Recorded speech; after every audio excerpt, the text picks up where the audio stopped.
acclame le Seigneur. Amen. Amen. Alors ce matin, bien aimé, nous allons faire un pas de plus. Voilà, dans notre marche qui a été entamée il y a 2 semaines. C'est vrai que la semaine passée, c'était un week-end prophétique. C'était une parenthèse. Voilà. Et quelle parenthèse, bien aimé, quelle parenthèse. Et nous voulons vraiment prendre le temps de continuer dans les choses que le Seigneur avait commencé à nous enseigner. Donc le Seigneur avait commencé à nous parler sur comment et les représailles dans les guerres spirituelles. On avait parlé de cela, bien aimé. Et puis on avait expliqué que, voilà, toute personne qui est née de nouveau est en guerre. Lorsque nous donnons notre vie au Seigneur, nous sommes de facto, de fait, enrôlés dans une armée. De fait. Il n'y a pas de neutre. On dit non, je donne ma vie au Seigneur, mais voilà, je suis dans mon coin, je n'attaque personne ne m'attaque. Non, bien aimé. De facto, lorsque nous donnons notre vie au Seigneur, nous sommes en train de déclarer la guerre au monde des ténèbres. Dis Amen. Donc ce n'est pas une mauvaise chose en passant. Il n'y a pas de neutralité. Voilà, on n'est pas la Suisse. Vous dites non, on est neutre. On ne prend pas à aucun conflit, non, bien aimé. On est de facto engagé dans une confrontation avec l'ennemi de nos âmes qu'on appelle le diable. La Bible dit dans Éphésiens chapitre 6 au verset 12. En effet, ce n'est pas contre l'homme que nous avons à lutter, mais contre les puissances, les autorités, contre les souverains de ce monde des ténèbres, contre les esprits du mal dans les lieux célestes. Il dit ce n'est pas contre l'homme que nous avons à lutter. Ça veut dire que nous avons à lutter. Nous avons à lutter, mais ce n'est pas contre l'homme. Donc ça ne sert à rien de voir ton frère, il a volé ma bénédiction. Non, ce n'est pas contre lui. Ça ne sert à rien de regarder un homme et dire ah il me veut du mal. Non, ce n'est pas contre lui, ce n'est pas contre elle. Mais nous avons à lutter. Dis avec moi, nous avons à lutter. Dis avec moi, nous avons à lutter. Il dit ce n'est pas contre l'homme que nous avons à lutter. Nous avons à lutter. Il te garantit une chose, mon frère et ma soeur. Tu es combattu. Nous sommes combattus. Et la pire des choses, c'est d'être combattu, de ne pas être conscient qu'on est combattu. Ça, c'est la pire des choses. Vous imaginez quelqu'un qui est là, voilà, il se lève, il prend son café le matin, il va à ses occupations. Mais la personne est combattue tout le temps. Mais elle ne sait même pas qu'elle est combattue. Nous sommes combattus. Nous sommes d'une manière ou d'une autre, nous sommes combattus. Que nous le sentions ou que nous ne le sentions pas, nous sommes combattus. Donc nous sommes dans une lutte. Nos familles sont dans une lutte. Nos maisons sont dans une lutte. Soyons clairs là-dessus. Est-ce que la Bible dit nous n'avons pas à lutter contre la chair et le sang, contre l'homme. Mais nous avons quand même à lutter. Et le problème, c'est que beaucoup d'entre nous se comportent comme des civils. Un civil, en fait, c'est quelqu'un qui ne prend pas les armes. Qui ne prend pas les armes. Vous savez, il y a de cela environ une soixantaine d'années. Dans les nations, il y avait ce qu'on appelle la conscription. La conscription, c'était une loi que beaucoup de pays, la plupart des pays avaient mis en place pour obliger tous les citoyens, les hommes en général, d'aller faire le service militaire. Avant, c'était obligatoire, de sorte que lorsqu'il y a une guerre aujourd'hui, tous les gens soient prêts à prendre les armes. Vous voyez, il y a des pays comme par exemple l'Ukraine qui est en guerre, il y a la conscription là-bas. C'est-à-dire tous les Ukrainiens, voilà, hommes qui ont un certain âge, selon la tranche d'âge, sont obligés d'aller combattre. Et ils ont même mis en place, j'ai vu un documentaire, ils ont mis en place des milices, comme un service secret pour traquer les gars qui veulent fuir. Les gars voulaient fuir. Vous dites non, on ne veut pas combattre, on te traque. C'est ton pays, tu ne peux pas être citoyen du pays là, et quand le pays est en guerre, tu dis non, ça ne me concerne pas. Non, il y a des gars qui veulent fuir, donc ils ont mis des contrôles aux frontières pour empêcher les gens de fuir. Donc ils ont rétabli là-bas la conscription, c'est-à-dire qu'on te prend de force. On ne te demande pas ton avis, on ne te demande pas si tu es en forme physiquement, on ne veut pas savoir. Va sur le champ de bataille, c'est tout ce qu'on te demande. Il y a de cela pas si longtemps, bien aimé, même ici au Canada, le service militaire était obligatoire. Chacun devait faire le service militaire. Parce que pour être capable de répondre en temps de guerre, pour qu'on puisse t'enrôler en temps de guerre et que tu sois opérationnel. Le problème, c'est que plusieurs d'entre nous nous comportons comme des civils.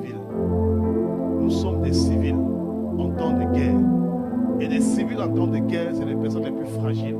C'est les personnes les plus vulnérables. Les personnes les plus vulnérables. Pourquoi je dis ça, bien-aimé? C'est parce que plusieurs d'entre nous ne nous revêtons pas des armes de Dieu. Nous ne nous revêtons pas des armes de Dieu. Et souvent, les gens disent, mais est-ce que je ne savais même pas qu'il y avait des armes? Il y a des armes. Et beaucoup d'entre nous ne nous revêtons pas. On ne se revêt pas des armes de Dieu de manière automatique, non. Si tu ne t'es jamais posé la question, ou du moins, tu n'as jamais pensé te revêtir des armes de Dieu, qu'on va voir, ça veut dire que tu ne les as jamais revêtues en fait. Ça se fait de manière intentionnelle. Les armes de Dieu se revêtent de manière intentionnelle. C'est pourquoi dans Éphésiens chapitre 6, au verset 11, l'apôtre Paul, c'est lui qui parle, il dit aux Éphésiens, revêtez-vous de toutes les armes de Dieu, afin de pouvoir tenir ferme contre les manœuvres du diable. Contre les manœuvres du diable. Revêtez-vous de toutes, pas de une, mais de toutes les armes de Dieu. Il y a des armes. Il y a des armes de Dieu. Il y a des armes de Dieu. Il y a des armes de Dieu.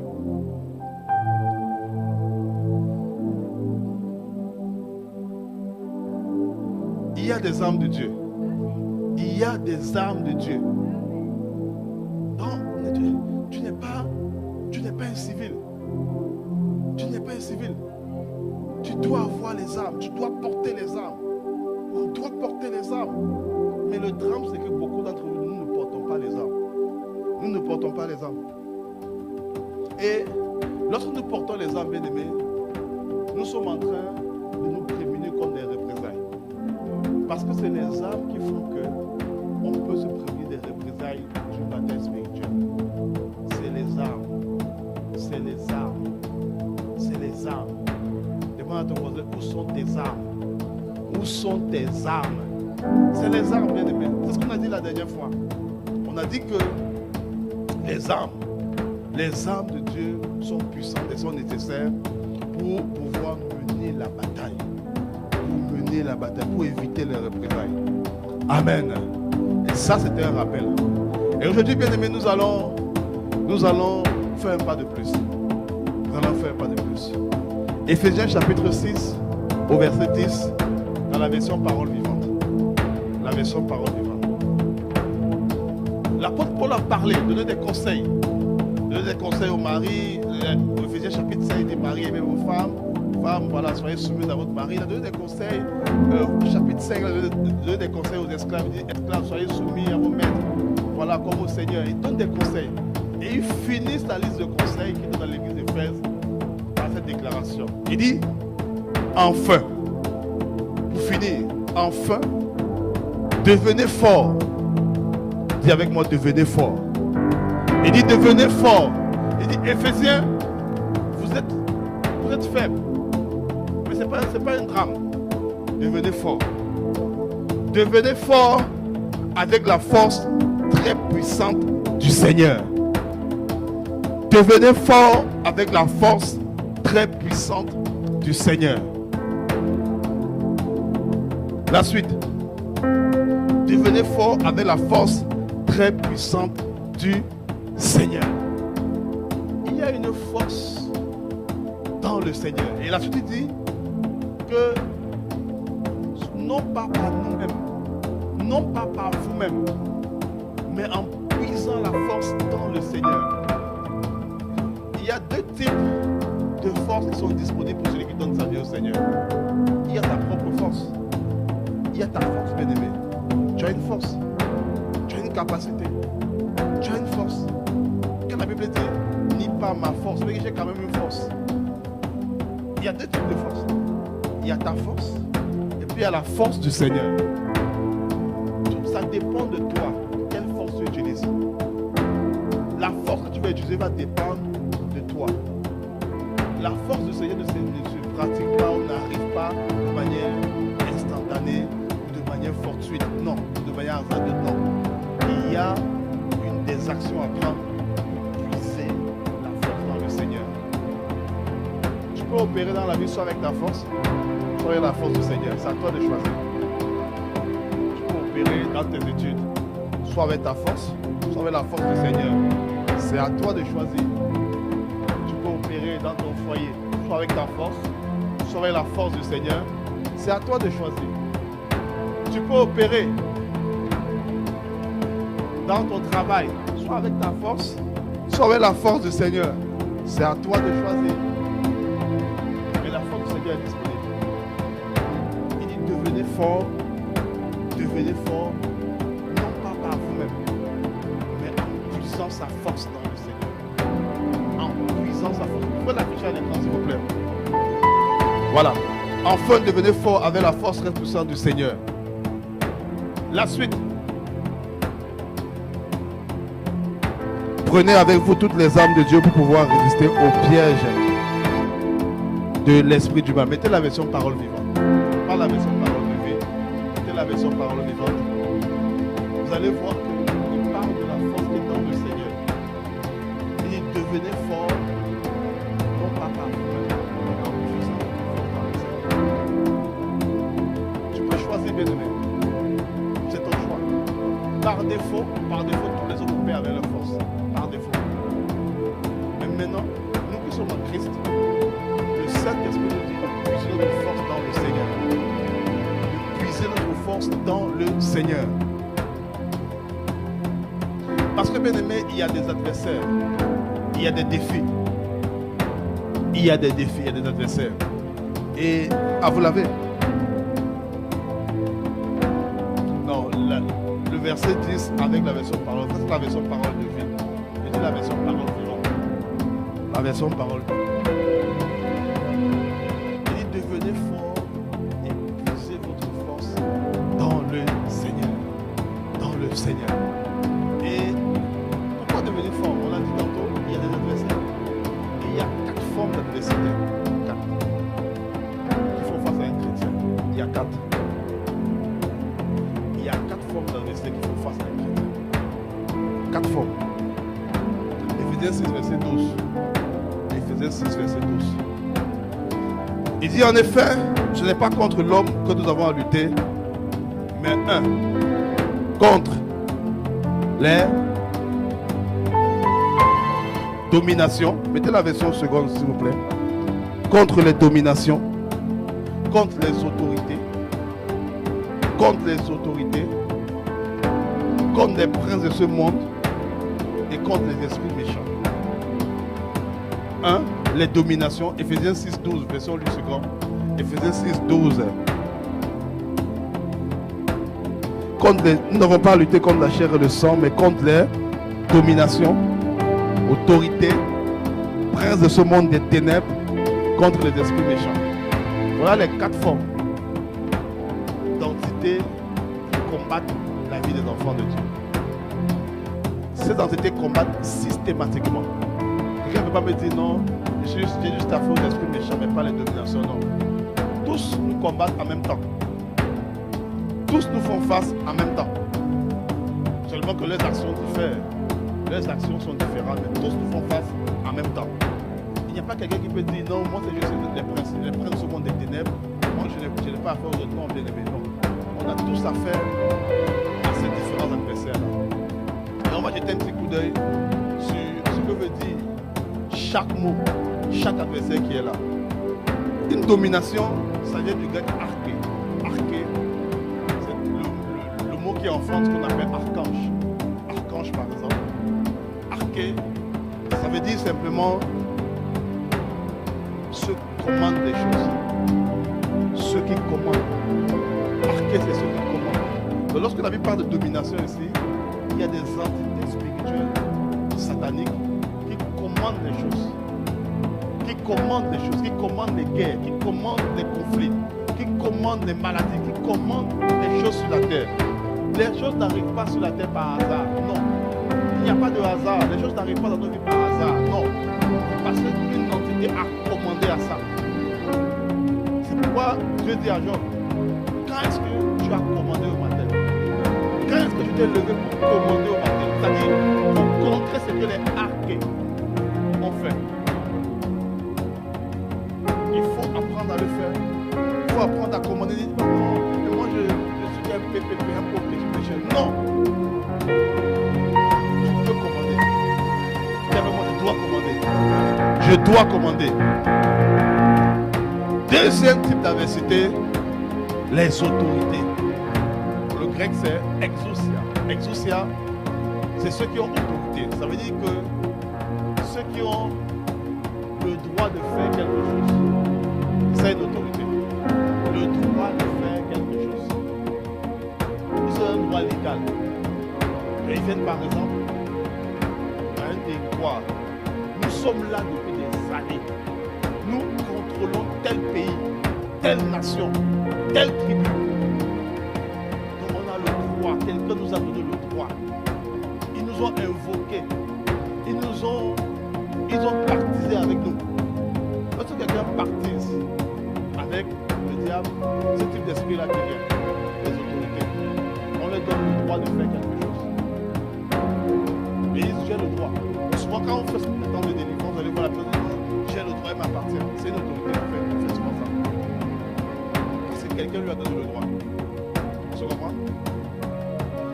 Troisième, ce qu'on appelle les princes de ce monde des ténèbres, dont le grec c'est Cosmocrator. Vous comprenez, donc le nom évocateur est bien aimé. Cosmocrator, ce sont les seigneurs de ce monde, les puissants de ce monde, ce sont ceux, les gouverneurs de ce monde.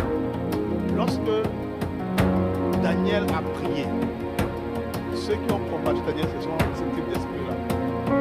C'est-à-dire, l'ange a dit à Daniel, le chef de l'empire perse, c'est lui le président, c'est celui qui contrôle à la tête des nations. À la tête des nations, vous voyez, il y a un président, premier ministre au Canada, n'est-ce pas? Il y a également un chef spirituel qui est chargé du Canada. Donc, chaque nation, chaque entité a un prince derrière. C'est pourquoi lorsqu'il y a des élections comme maintenant, bien aimé, c'est important de prier. C'est important de prier. Lorsque nous sommes en campagne, peut-être c'est dingue, ils ne savent pas qu'on est en campagne. Nous sommes en campagne électorale fédérale. Donc c'est important de prendre le temps de prier. Parce que les chefs vont vouloir positionner leurs pions. Les personnes qui vont faire leur dessin de manière consciente ou inconsciente. Hein? C'est un type d'adversaire. Et puis le quatrième type, c'est-à-dire la dernière catégorie, les esprits méchants. L'esprit méchant, ça vient du grec ponéria. Ça veut dire dépravation, mauvais désir, impureté, impudicité. Eux, c'est le bas niveau. Donc, c'est eux qui donnent souvent la colère, la haine, l'impureté, les mauvaises pensées. C'est eux là. Donc, c'est les esprits méchants. C'est comme ça qu'on les. Donc, c'est les 4 types d'adversaires auxquels tous les chrétiens font face. Maintenant, bien aimé, pour les combattre, tu n'as pas besoin de les connaître en détail. Tu n'as pas besoin de connaître, oh voilà comment ils font, tu n'as pas besoin de savoir ça. Tu n'as pas besoin de connaître leur grade. Tu peux dire, est-ce que c'est un exousia? Est-ce que c'est un arché? Ou est-ce que je suis en train de parler à un cosmocrator? Tu n'as pas besoin de savoir toutes ces choses-là, bien aimé. Mais tu as besoin de comprendre que tout ce qui régit notre marche ici sur la terre, ici, n'est pas il y a une entité spirituelle qui est responsable de contrôler la vie des hommes négativement sur la terre. Notre responsabilité, c'est de les vaincre, de les combattre. Et Dieu nous a donné pour cela des armes. Dieu nous a donné des armes. Des armes. Dieu nous a donné des armes. Il dit, revêtez-vous de toutes les armes de Dieu afin d'éteindre tous les traits enflammés du malin. Avec les armes de Dieu, on peut tout éteindre. On peut tout éteindre. Si un trait enflammé du malin nous atteint, c'est parce qu'il y a une arme qu'on n'avait pas. Ou du moins, on avait même une arme, mais on ne l'a pas utilisée de manière efficace. Parce que c'est une chose d'avoir les armes, c'est une chose d'être efficace dans l'utilisation de ces armes. On va le voir tout à l'heure. On va le voir. Éphésiens chapitre 6, du verset 14 au verset 18. Tenez donc ferme, ayez à vos reins la vérité pour ceinture, revêtez la cuirasse de la justice, mettez pour chaussure à vos pieds le zèle que donne l'évangile de paix. Prenez par-dessus tout cela le bouclier de la foi avec lequel vous pourrez éteindre tous les traits enflammés du malin. Prenez aussi le casque du salut et l'épée de l'esprit qui est la parole de Dieu. Faites en tout temps par l'esprit toutes sortes de prières, de supplications. Veillez à cela avec une entière persévérance et priez pour tous les saints. Amen. Amen. En fait, bien-aimés, toute pensée, toute action, toute parole qui n'est pas conforme à ce que Dieu veut est la résultante de cet adversaire-là. Ne te dis pas, mais moi c'est comme ça que je suis. Si quelqu'un, je ne pardonne pas 2 fois. Quelqu'un me fait du mal 1 fois, je pardonne, mais la 2e fois, je ne pardonne pas. Ça, c'est le résultat de mon adversaire.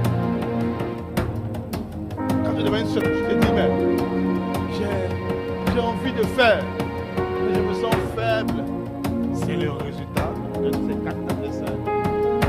Toute parole, je dis bien toute parole, toute pensée, action qui ne confesse pas, qui ne reflète pas ce que Dieu dit est le résultat des 4 adversaires qui nous font face. 4 types d'adversaires qui nous font face. C'est le résultat. Et une des sécurités qu'ils ont, c'est de passer par nos émotions, notre âme, et de faire croire que nous disons non, c'est comme ça que moi je suis, non, c'est pas comme ça que tu es, c'est pas comme ça que tu es. Parce que c'est pas comme ça que Jésus est, c'est pour ça que c'est pas comme ça que tu es. Il dit pas non, voilà, on ne me parle pas mal 2 fois. Non, on a parlé mal à Jésus plusieurs fois, on a même craché sur lui. Et toi, on ne peut pas te parler mal.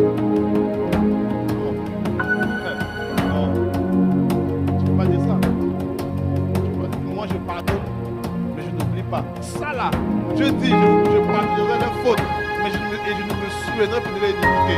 Et toi, tu dis, non, moi je pardonne, mais je ne pas. Ça, c'est le résultat des adversaires. C'est la preuve. C'est la preuve. Scrute tes pensées, scrute tes paroles, scrute tes actions. Tu vas savoir quels sont les adversaires que tu fais face.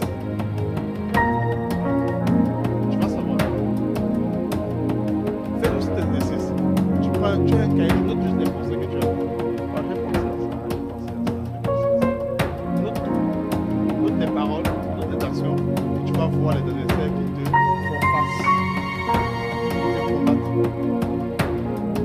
Ah, j'ai fait un rêve la nuit, et puis je me suis réveillé, j'ai eu peur. Ça, c'est la peur d'adversaire qui te fait face.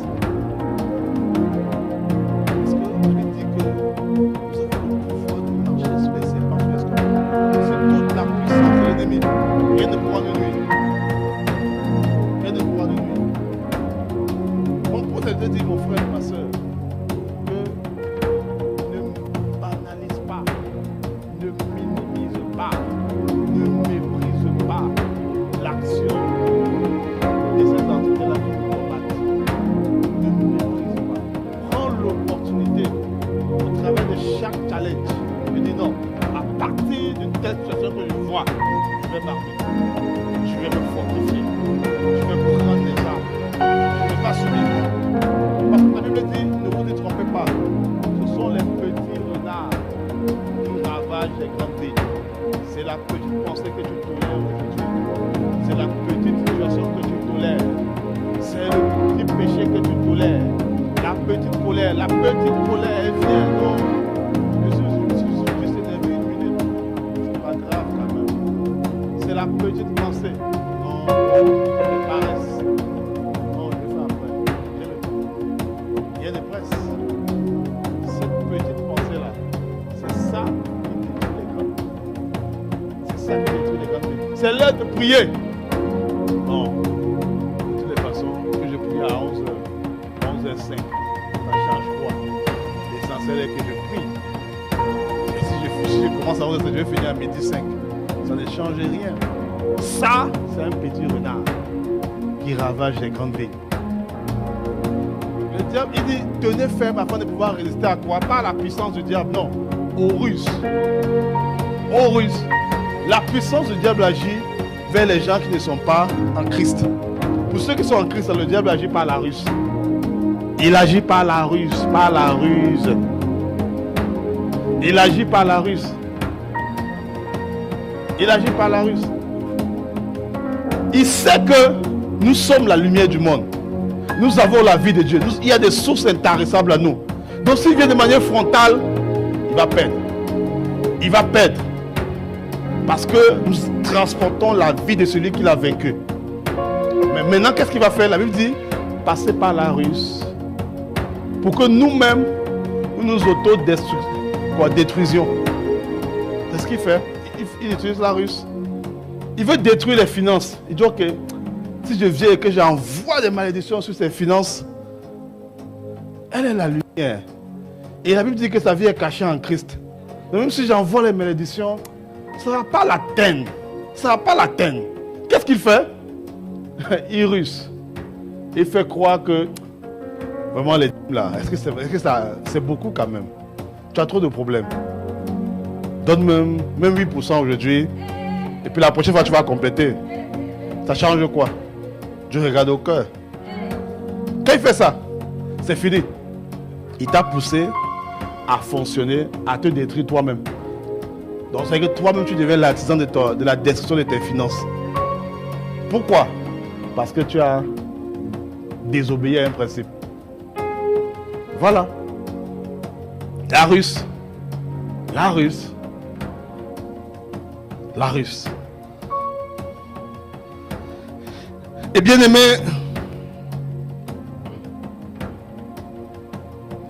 l'un des problèmes qu'on a, c'est que beaucoup peuvent connaître les armes, mais ils ne savent pas comment manier les armes. On peut avoir les armes efficaces. Éphésiens 6,18. Éphésiens 6,18. Version parole vivante. Version parole vivante. Éphésiens 6,18. 6,18, ça vient après qu'il ait cité les armes. Il a cité les armes. Voilà, du verset 14 jusqu'au verset 17. Et puis au verset 18, il donne une instruction pour dire, ok, les armes que vous êtes en train de vouloir prendre là, il y a un manuel d'utilisation. Il y a une manière d'utiliser ces armes. Sinon, vous ne serez pas efficace. Il y a une manière pour être efficace avec les armes de Dieu. Et il le dit dans Éphésiens 6,18. Priez sans cesse. Faites toutes vos prières et vos demandes par l'Esprit Saint. Soyez bien attentifs et priez fidèlement pour tous les chrétiens. Pour tous les chrétiens. La version parole vivante, s'il vous plaît. Parole vivante. Parole vivante. Priez sans cesse. Bon, je vais la retrouver pour vous. Parce qu'apparemment,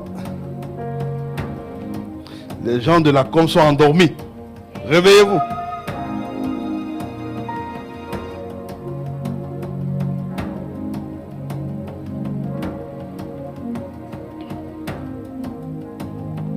Amen. Éphésiens chapitre 6 au verset 18. Ah, voilà. La version parole vivante. Demeurez en communion avec l'Esprit par une prière persévérante. Affichez la version parole vivante, s'il vous plaît. Éphésiens 6, 18, parole vivante. Non, ce n'est pas la version parole vivante. Ce n'est pas la version parole vivante. Mettez la version parole vivante. Voilà, c'est ça. Demeurez en communion avec l'Esprit par une prière persévérante.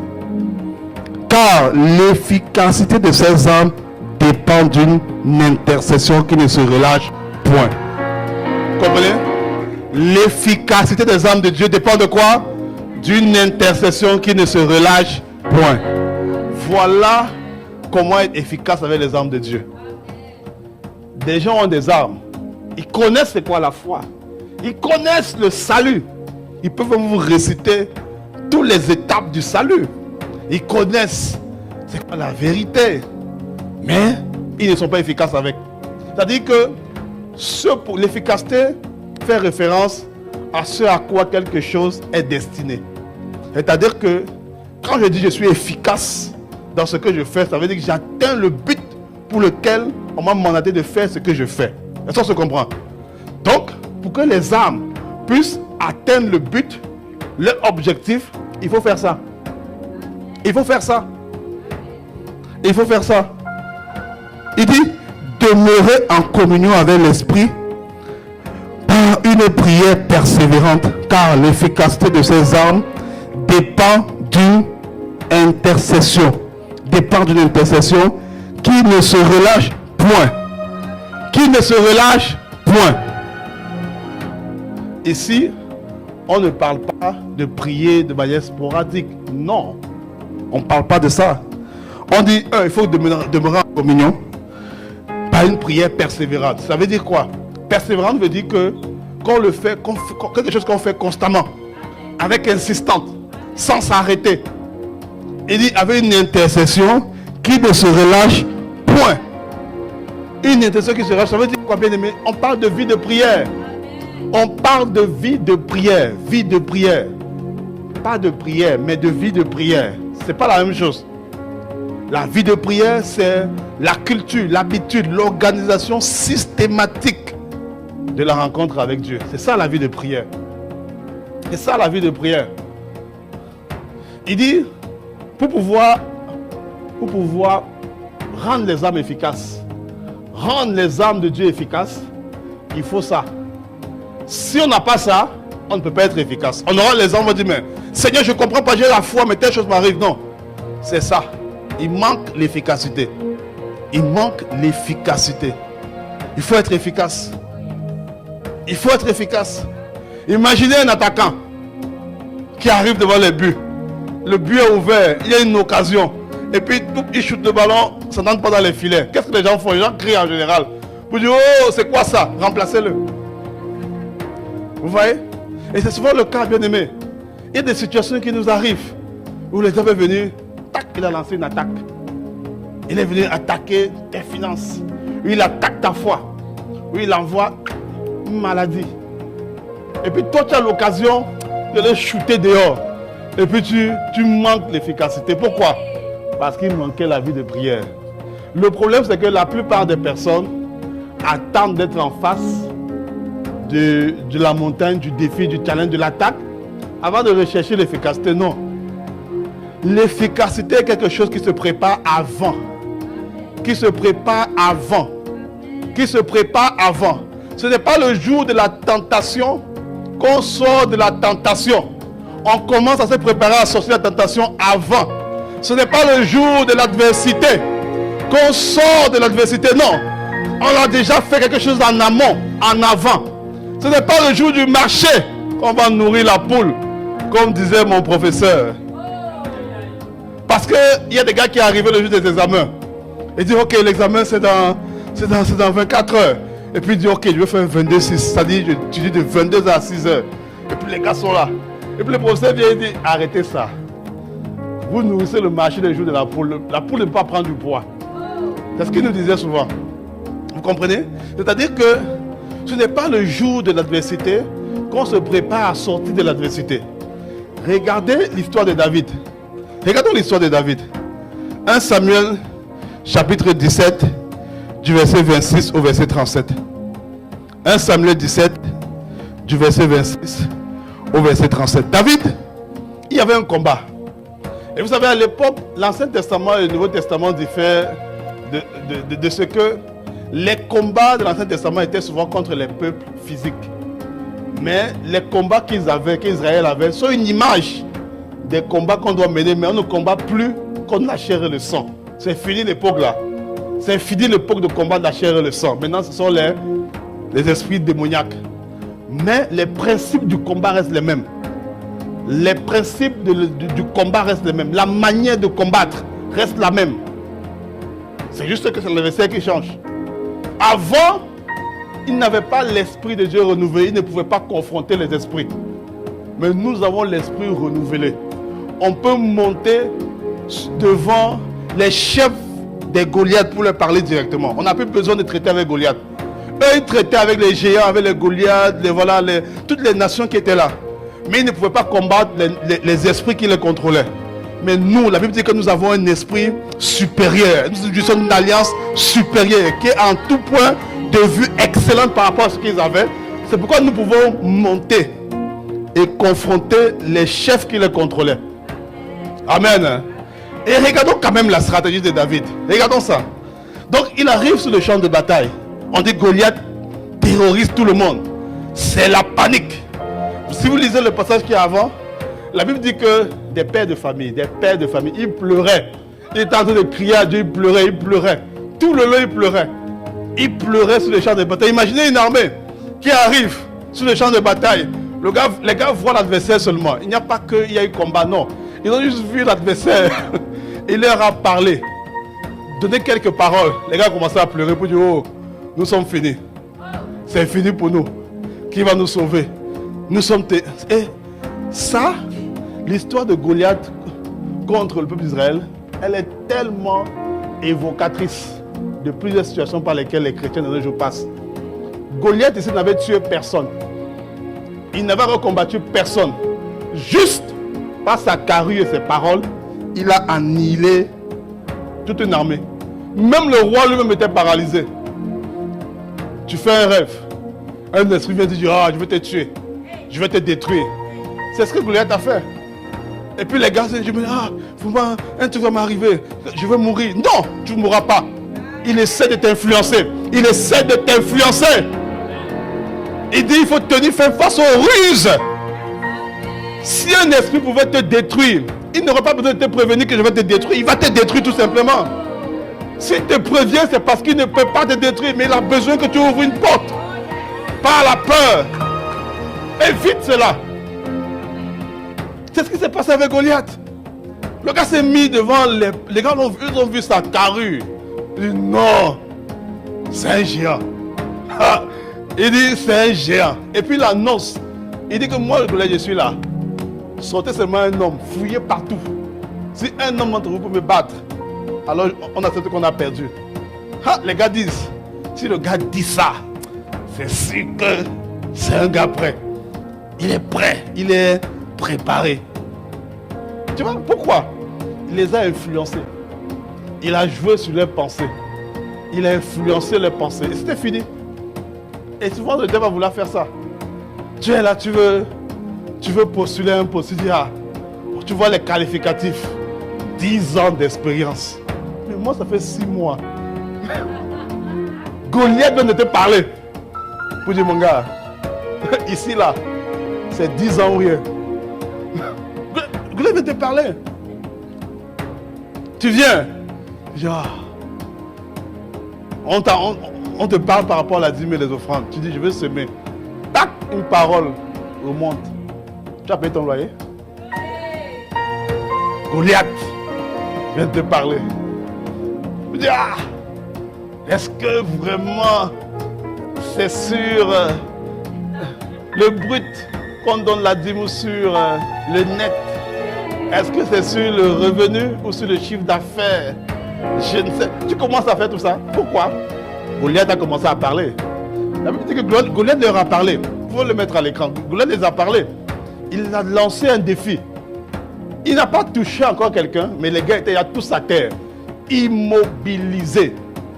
On t'annonce, dans notre famille, il y a tel ou tel démoniaque qui bloque l'enfantement. Puis tu dis, oh, il y a les hôtels, oh, et tu commences à crier. Non! Ne crie pas. C'est Goliath qui veut t'influencer. C'est Goliath qui veut t'influencer. Ou tu vas quelque part, on te dit, non, ici, si tu n'as pas telle couleur de peau, n'entre pas. Parce que nous, on préfère, on favorise les gens. On favorise telle personne. Ça, c'est Goliath qui te parle. Il est en train de t'influencer pour dire, ah, comme je n'ai pas la bonne couleur, comme je n'ai pas la... Non, non, non, non, non, non. La Bible dit que tout lieu que la plante de pied foule, je l'ai en héritage. Je l'ai en héritage. Cette terre est notre terre. Ne te sens pas étranger. Ne te sens pas étranger. Amen. Et c'est ce qui s'est passé. Toute l'armée était anéantie. Pourquoi? À cause de la carrure et des paroles. Et la plupart du temps aujourd'hui, le monde spirituel se passe comme ça. Se passe comme ça. Tu as fait un rêve, tu vois, on dit non, l'esprit là résiste depuis des années. Ou la maladie, c'est une maladie incurable. On n'a jamais pu trouver un remède, c'est fini. Cancer foudroyant, c'est fini. Ça, ce sont les paroles qu'on envoie. Le but, c'est de stopper ta foi, bloquer ta foi. Mais si tu n'as pas appris à avoir une vie de prière, à avoir une vie de prière, une vie d'intercession constante, alors, là, même si tu as le bouclier de la foi, tu ne peux pas être efficace. Tu auras la foi, mais tu ne seras pas efficace. Pourquoi? Parce que face aux paroles que Goliath t'a envoyées, toi, tu n'as rien à opposer. Tu n'as pas d'endroit où tu transformes ces paroles. Tu n'as pas d'endroit où tu réponds à ces paroles. Tu n'as pas d'endroit où tu dis non, oui, tu as parlé de Goliath, ok, laisse-moi juste venir. Tac. Tu vas dans un lieu secret et puis tu commences. Et puis tu reviens. Tu dis voilà, je viens contre toi. Contre l'Éternel. Je viens contre toi au nom de l'Éternel des armées. Voici. Souvent c'est ça, bien aimé. Beaucoup d'hommes capitulent à l'étape, la carrure et la parole. On ne l'a même pas encore touché. Une seule, il me voit un jour, il me dit, j'ai fait un rêve où je me suis vu morte. Il dit, ok, mais là maintenant, est-ce que tu es morte? Non, mais quelque chose est arrivé. Mais pourquoi tu penses que ça va arriver? Pourquoi tu penses que ça va arriver? Non, parce que j'ai fait un rêve. Mais est-ce que tu as fait quoi après? Non, je suis venu vous dire, combat, parle, commande, ordonne. Ne laisse pas Goliath te parler comme ça, non. Donc, ici alors, David se retrouve sur le champ de bataille. Il pose des questions. La Bible dit, David dit aux hommes qui se trouvaient près de lui, que fera-t-on à celui qui tuera ce Philistin et qui ôtera l'opprobre du dessus d'Israël? Qui est donc ce Philistin, cet incirconcis, pour insulter l'armée de Dieu vivant? Le peuple répétant les mêmes choses, lui dit, c'est ainsi que l'on fera à celui qui le tuera. Eliab, son frère aîné, qu'il avait entendu parler à ces hommes, fut enflammé de colère contre David et il dit, pourquoi es-tu descendu et à qui as-tu laissé ce peu de brebis dans le désert? Je connais ton orgueil et la malice de ton cœur. C'est pour voir la bataille que tu es descendu. David répondit, qu'ai-je donc fait? Ne puis-je pas parler ainsi? Et il se détourna de lui pour s'adresser à un autre et fit les mêmes questions. Il arrive ici, le Philistin est en train d'influencer toute l'armée, d'abattre toute l'armée par ses paroles. David ose dire non, c'est un incirconcis. Il ose parler, répondre aux paroles du Philistin. Et puis ses propres frères de sang, disent non, tu es plein de malice. C'est pourquoi tu es là. Donc souvent, bien aimé, il y a des choses qui vont arriver dans la famille. On va dire non, chez nous, bon ici, ça tu étais comme ça. Tu dis non, ça ne sera plus comme ça avec moi. On dit non, tu es un orgueilleux. Fais comme David, détourne-toi de ces paroles-là et puis continue ta route. Il y a des choses, bien aimées, qui doivent s'arrêter avec vous. Il y a des choses qui doivent s'arrêter avec vous. Il y a des choses qui doivent s'arrêter avec vous. Mais le problème, c'est que la plupart du temps, les gens qui sont bénéficiaires de ça vont vous combattre. Pour dire, mais toi, tu te prends pour qui? Va, retourne. On dit, tu as laissé tes brebis à qui, David? Retourne vers les brebis, laisse-nous. En fait, on te ramène à ta condition naturelle. La Bible dit que lorsque Jésus est parti à Génézareth, il a fait des miracles. Mais lorsqu'il est venu à Nazareth, il n'a pas pu faire beaucoup de miracles. Pourquoi? Parce que les gens le ramenaient à sa condition de Jésus, l'enfant dans la crèche. C'est ça qu'ils voyaient. C'est ça qu'ils voyaient. La plupart, Jésus lui m'a dit, un prophète n'est combattu que dans sa patrie. Le prophète, ce n'est pas seulement celui qui a le ministère de prophète, non. Celui qui vient, qui part de la part de Dieu. Celui qui donne les paroles de Dieu. Souvent combattu par ses propres gars, ses propres frères. Pour dire, mais tu te prends pour qui? Nous, on est là depuis, on est en train de pleurer. Toi, tu viens de dire quoi? Tu veux dire que tu es au-dessus de nous? Ça, c'est ce qui s'est passé avec David. Et la Bible dit, il se tourna de lui pour s'adresser à un autre et fit les mêmes questions. Le peuple répondit la première fois. Lorsqu'on eut entendu les paroles prononcées par David, on les répéta devant Saül. Qui le fit chercher? David dit à Saül, que personne ne se décourage à cause de ce Philistin. Que le combat spirituel, c'est d'abord parole contre parole. C'est d'abord ça. Parole contre parole. Les armes de Dieu qu'on voit dans Éphésiens, on les manie, on active, on développe l'efficacité par la parole dans le lieu secret. Et on les utilise dans le champ de bataille par la parole devant la montagne. Le monde spirituel, c'est d'abord parole contre parole. Quand je reçois l'attaque, je m'en vais dans les lieux secrets, je parle à Dieu. Il a dit dans Ephésiens 6:18, je garde ma communion avec l'esprit. Je mène une vie d'intercession. Je pratique ma vie de prière. Je prie. Je prie en langue, je prie en esprit. Je prie. Je suis en train de me fortifier. Ça, ce sont les premières paroles que je prononce. Mais quand je sors de là, je ne suis plus en train de prier. Je suis en train de commander, d'ordonner. Le monde spirituel, c'est d'abord parole contre parole. Le problème, c'est que Goliath parlait, mais personne ne répondait. David a commencé à dire non, c'est un incirconcis.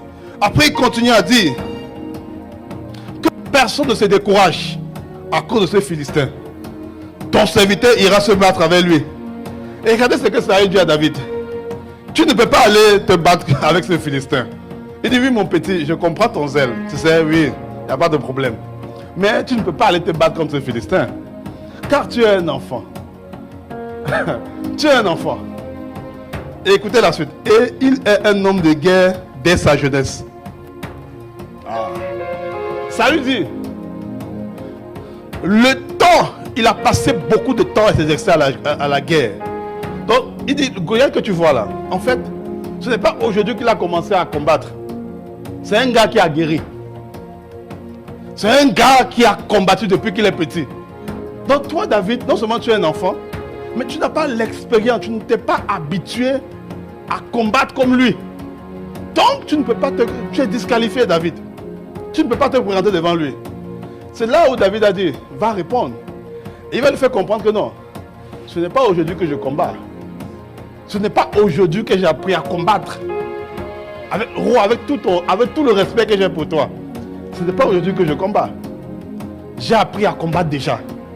Je me suis exercé au combat depuis. Il dit, David dit à Saül, ton serviteur faisait perdre les brebis de son père. Et quand un lion ou un ours venait enlever une du troupeau, je courais après lui, je le frappais, j'arrachais la brebis de sa gueule.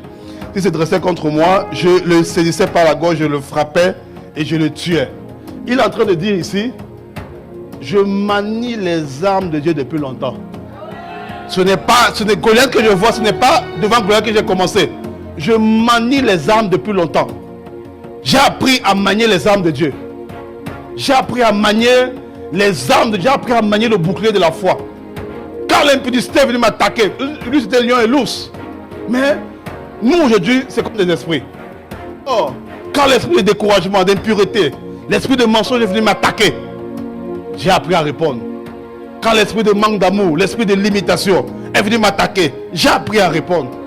Lorsque l'esprit du manque de pardon est venu m'attaquer, j'ai appris à répondre. Donc il dit à Saül, je ne suis un enfant physiquement, mais mon cher roi, j'ai de l'expérience. Ce n'est pas aujourd'hui que j'ai commencé à combattre. Le problème, bien aimé, c'est que David, le problème pour nous, c'est qu'on n'a pas la même vie que David. David s'est servi de son quotidien pour façonner, perfectionner, pour améliorer l'efficacité des armes qu'il avait. Le problème, c'est que la plupart d'entre nous, on ne se sert pas de notre quotidien pour faire ça. Non, on attend qu'il y ait des problèmes. On attend qu'il y ait des défis. On ne commence pas à combattre le jour du combat. On commence à combattre dans son quotidien. On commence à manier les armes de Dieu dans son quotidien. On commence à manier les armes de Dieu dans son quotidien. Dans les petites choses du quotidien. Dans les petites choses. On ne commence pas à... Tu veux pratiquer par exemple le pardon. Tu attends que quelqu'un te fasse une grosse offense. Non. On apprend à pardonner d'abord les petites offenses. Les petites offenses qu'on te fait. Pardonne déjà ça. Quand tu le fais, tu es en train de manier les armes. Tu manies les armes de Dieu. On est en train de manier les armes de Dieu. On ne commence pas à combattre le jour du combat. C'est avant, tous les jours, dans son quotidien. C'est ce que David disait. Je suis un enfant, mais dans ma pratique quotidienne de berger, dans ma pratique quotidienne de ce que j'ai à faire, j'ai appris à combattre l'ours et le lion. Le problème, c'est que beaucoup d'entre nous, quand Goliath se présente, il n'y a pas d'os, il n'y a pas de lion. On n'a rien à faire valoir. Ce qui fait que on a peur. On panique. On dit que on est stressé. Mais quand tu as combattu le loup et le lion, tu es serein. Tu es serein.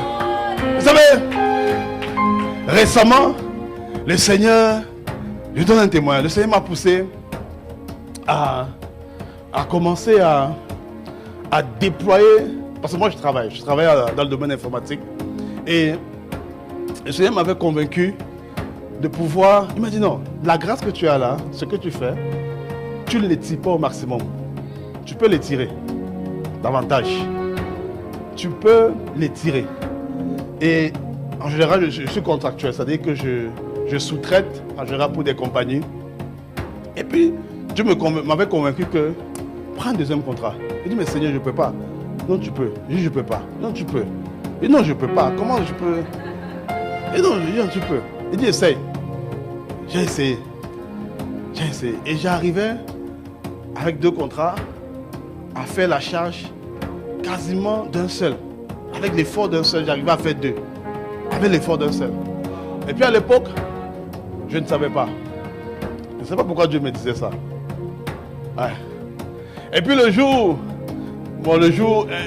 pas après, quelques temps après, et puis à un moment donné, dans un de mes contrats, mon supérieur m'appelle, il me dit, écoute, bon, on a fait une restructuration, et puis on a supprimé ton poste. Et puis il me dit, bon, est-ce que tu as quelqu'un à qui parler? Est-ce que tu suis un psychologue? Voilà, peut-être que bon, tu veux consulter pour essayer de passer au travers d'un temps difficile comme celui-là. Quand il parlait, j'ai riais. Pendant peut-être qu'il était avec quelqu'un de RH, j'ai riais. Et puis il me dit, bon, tu as l'air souriant. Et puis bon, il dit, non, ça va, il n'y a pas de problème. Voilà. Et puis quand j'ai fini, l'appel a été raccroché. Je suis allé voir mon époux, je lui ai un peu parlé de ça. Et j'ai compris en fait que il y a des types d'adversité que quand tu as appris déjà à combattre, quand tu as appris déjà à affronter par le passé, ça ne peut plus rien te faire. Ça ne peut plus rien te faire. En fait, j'ai compris que l'homme ne doit pas vivre. L'homme ne doit pas vivre seulement de son salaire.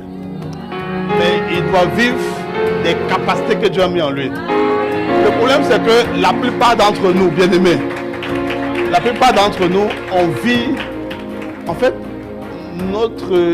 on a placé notre devenir financier entre les mains d'un contrat, d'un employeur. Non. On n'a pas placé notre devenir financier dans l'étirement au maximum des grâces que Dieu nous a données. Ce qui fait que, en fait, Dieu me disait, tu vois pourquoi je t'avais dit de faire ça? Prends un deuxième. Les gars faisaient la restructuration, moi je ne savais pas. J'étais pas au courant. Tu vois, j'étais pas au courant. Mais c'est parce que j'ai appris à le faire. La culture du second revenu, je n'ai pas eu aujourd'hui. Hein. Je n'ai pas eu, je l'ai eu depuis 2015. La culture d'avoir un second revenu. Au moins un second revenu, au moins un. C'est pas aujourd'hui que je l'ai eu. Mais c'est parce que j'ai appris à faire ces choses. J'ai appris à faire ces choses. Il dit à Saül, quand j'étais en train de paître, c'est dans mon quotidien, j'ai appris à combattre le lion, j'ai appris à combattre l'os. Dans ton quotidien, des adversités qui viennent, des défis qui viennent, ils sont là pour te préparer, pour que tu te fasses la main, pour que tu te manies les armes, que tu vérifies, tu valides l'efficacité des armes de Dieu, que tu valides cela. Des coups durs vont arriver, des coups difficiles peuvent arriver, mais ce n'est pas pour te détruire, c'est pour que tu valides l'efficacité des armes. Parce que souvent ça va venir, un coup dur va arriver. Ah, ça t'a affecté. Tu vas, tu prends le bouclier de la foi. Tu essaies de repousser. Et puis, tu n'arrives pas à repousser d'abord au début. Après, tu repars. Parce que tu as déjà une vie de prière. Donc, tu as un endroit où améliorer l'efficacité. Parce que ton bouclier, tu prends le bouclier de la foi, mais le bouclier est faible. C'est-à-dire qu'une flèche tac, ça perce le truc, ça rentre. Tu vas dans ton lieu secret, tu refais, tu ramènes, tu refortifies. Ça te dit, me voici encore. Mais je viens contre toi. Tu refais jusqu'à ce que la parole puisse s'accomplir. C'est ça la mentalité d'un combattant. On a perdu ça, bien-aimé. L'efficacité dans les armes de Dieu. l'efficacité. Je n'aurai pas le temps de parler je voulais parler de la première vérité, mais on va continuer la prochaine fois. La première arme, la ceinture de la vérité. Voilà, on va continuer la prochaine fois. Mais aujourd'hui, bien aimé, je veux nous interpeller sur l'attitude à avoir, le maniement des armes. Le maniement des armes. Le titre de mon message, c'est « Devenez fort par le maniement des armes de Dieu ». Les armes de Dieu. Il faut avoir l'habitude de manier les armes de Dieu. Ne dis pas « je suis un enfant ». Ne dis pas « je suis un enfant ». Non. Manie les armes. Dans ton quotidien, tu as des défis, des challenges. Soit un péché, soit une habitude, soit une situation, soit un cas de maladie, soit un cas d'oppression. Manie les armes de Dieu. Affronte ces défis-là. Plus tu vas faire ça, avec l'efficacité qu'on a vu dans Ephésiens 6, 18, tu vas pouvoir justement devenir un homme de guerre, un homme de combat. Tu pourras manier les armes de Dieu avec brio et mettre au pas toutes les entités sataniques. Alors bien aimé, on va se lever aujourd'hui, on va prier, on va soupirer. On va soupirer. On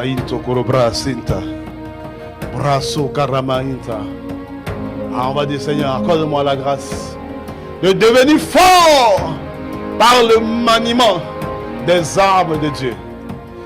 Devenir fort par le maniement des armes de Dieu. Oh! Élevons la voix, bien-aimés, soupirons. Brasso karamama inta. Marama inso korobra. Il dit pour être efficace dans les armes, il faut avoir une vie de prière. Il faut prier. Il faut rester en communion, prier. Pour que les armes deviennent efficaces. Il faut prier. Seigneur, accorde-nous la grâce. Accorde-nous la grâce de manier les armes de Dieu. Accorde-nous la grâce, Seigneur. Dès notre jeune âge. David était un enfant. Mais dans le domaine de la guerre, il n'était pas un enfant. Il avait l'expérience. Il avait l'habitude de manier les armes de Dieu. Oh, laisse-moi te dire, quel que soit ce qui te combat, le problème vient du fait, soit tu n'as pas les armes, soit tu n'es pas efficace avec les armes. Forcément, bien aimé, c'est l'un ou l'autre. Alors laisse-moi te dire, mon frère, ma soeur, ce matin, la grâce de Dieu est disponible. Élevons la voix là où nous sommes. Demandons la grâce de Dieu. Demandons la grâce de Dieu. Demandons la grâce de Dieu. Demandons la grâce de Dieu. La grâce de Dieu. La grâce de Dieu. La grâce de Dieu. La grâce de Dieu. Demandons la grâce de Dieu. Rasso karamama. Maramama inta. Accorde-nous la grâce de manier avec efficacité les armes de Dieu. Accorde-nous la grâce de manier avec efficacité les armes de Dieu. Accorde-nous la grâce de manier dès notre enfance les armes de Dieu. Ce n'est pas réservé aux adultes, non, dès l'enfance, de manier les armes de Dieu. Oh, je veux jusqu'à ce que tu m'exauces. Oh, je veux prier. Est-ce qu'on peut le dire de toute force ce matin? Et dire toujours prier. Jusqu'à ce que tu m'exauces. Je veux prier. Élevez la voix. J'ai les armes, mais je dois apprendre à les manier. J'ai les armes, je dois apprendre à les utiliser. J'ai les armes.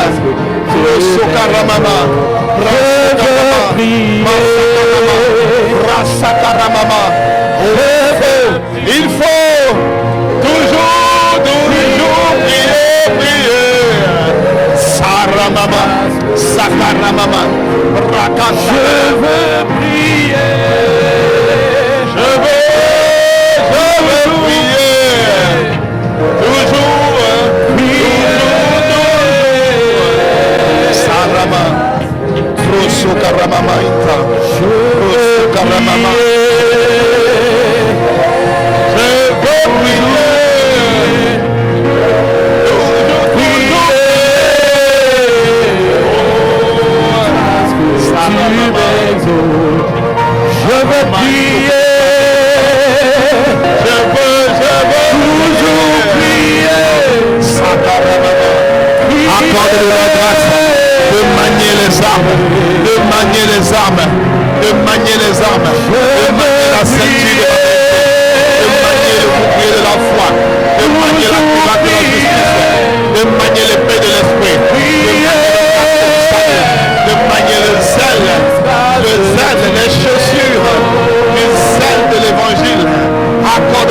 grâce. Accorde-nous la grâce. Dès notre enfance, dès maintenant, dès maintenant, dès maintenant, accorde-nous la grâce de manier les armes. Tu as dit dans ta parole de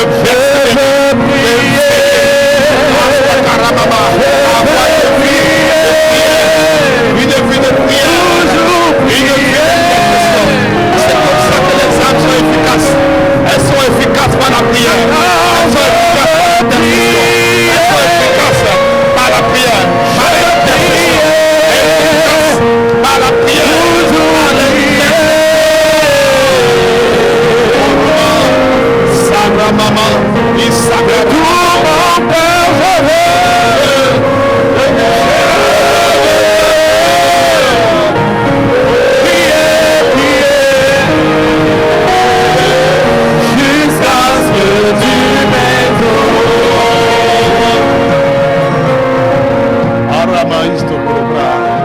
Père, accorde-nous la grâce de manier ces armes. Tu as dit que l'efficacité de ces armes se développe, s'accroît par une vie d'intercession, de prière, une vie de supplication. Oh, nous te supplions, amène-nous, amène-nous, amène-nous à maîtriser ces armes. Amène-nous à maîtriser ces armes. Nous te supplions. Nous te supplions. Marabrosa.